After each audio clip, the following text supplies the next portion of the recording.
অতিথিরা সব আসা শুরু করেছেন? আগে হ্যাঁ রাজামশাই, এইবার একে একে এসে পড়বেন। বেশ, তাদের যথার্থ অভ্যর্থনার জন্য নাটোর তৈরি তো দেওয়ান মশাই? গোলাপ জল আর পুষ্পবৃষ্টির ব্যবস্থা হয়েছে রঘুরাজ।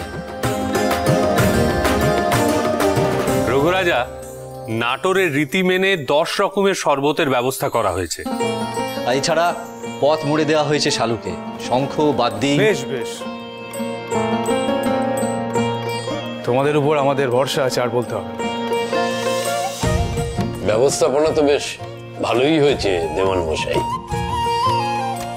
আগে আমি নিজে দাঁড়িয়ে থেকে সমস্ত আয়োজন করেছি রাজামশাই। হ্যাঁ, পরশু খাজাঞ্চি মশাই এবং নায়েব মশাই আমার সঙ্গে ছিলেন। সে আর বলতে হবে না।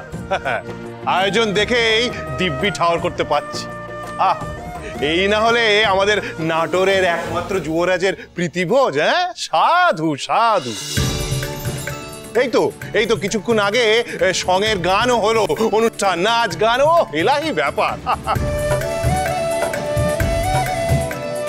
রাজামশাই, আমি একবার বরং সিংহদুয়ার থেকে খোঁজ নিয়ে আসি। অবশ্যই অবশ্যই। নদিয়ার অতিথিরা এসে পড়লেন বলে।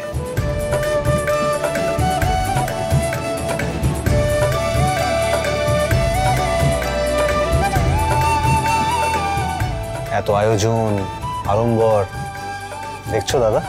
দেখছি সত্য, কিন্তু তোর বউঠানের মান পড়েছে নাকি তার খোঁজ নিয়েছিস? দাদা গো, তুমি যে অন্তরে অন্তরে এমন প্রেমিক মানুষ, তোমার বিয়ে না হলে জানতে পারতাম না।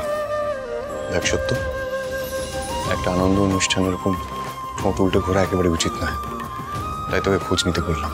হ্যাঁ, সে কি আর আমি জানি না? তোমার সাদা মনে কাদা নেই। জানি জানি, সবই জানি, কিন্তু তুমি যা জানো না তা হলো অমন কটমট করে দেখলে কারো অভিমান ভাঙে না। তা ভাই সত্য, এই বিষয়ে দেখছি তোমার অনেক জ্ঞান। দাদা, একবারে ছোট ভাইয়ের কথা শুনে দেখোই না।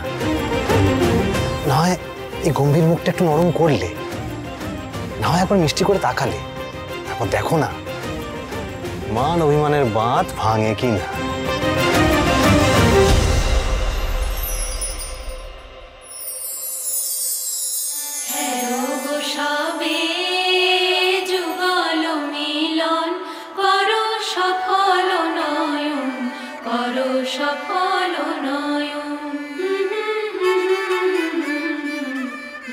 যুবরাজ কি চেয়ে আছেন আমার পানে?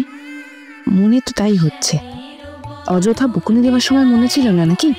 এখন আমি তাকাবো না মোটেই, কিচ্ছুতেই না।